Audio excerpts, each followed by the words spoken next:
ప్రకృతి ప్రసాదమైన సూర్యకాంతి కూడా ఇక వ్యాపార వస్తువుగా మారబోతుందా అనే సందేహం కలిగించే కొత్త టెక్నాలజీ ప్రపంచాన్ని ఆశ్చర్యపరుస్తోంది. అమెరికాకు చెందిన రిఫ్లెక్ట్ ఆర్బిటల్ అనే సంస్థ రాత్రిపూట కూడా సూర్యకాంతిని అందిస్తామని ప్రకటించింది. భూమి చుట్టూ తిరిగే ఉపగ్రహాలపై ప్రత్యేక అద్దాలను అమర్చి సూర్యకిరణాలను పరావర్తనం చేసి అవసరమైన ప్రదేశంపైకి మళ్లించే విధానాన్ని అభివృద్ధి చేస్తోంది. దీంతో రాత్రిపూట కూడా పగటి వేళల మాదిరిగా వెలుగు పొందవచ్చు.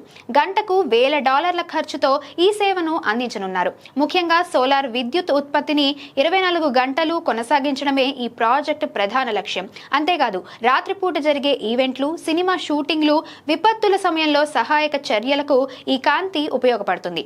అయితే పర్యావరణవేత్తలు మాత్రం దీనిపై ఆందోళన వ్యక్తం చేస్తున్నారు. జంతువుల జీవచక్రం దెబ్బతినడం, ఖగోళ పరిశోధనలకు అంతరాయం కలగడం వంటి సమస్యలు తలెత్తవచ్చని హెచ్చరిస్తున్నారు. మొత్తంగా చూసుకుంటే సూర్యకాంతి కూడా వ్యాపారంగా మారే రోజులు ఎంతో దూరంలో లేవని స్పష్టమవుతోంది.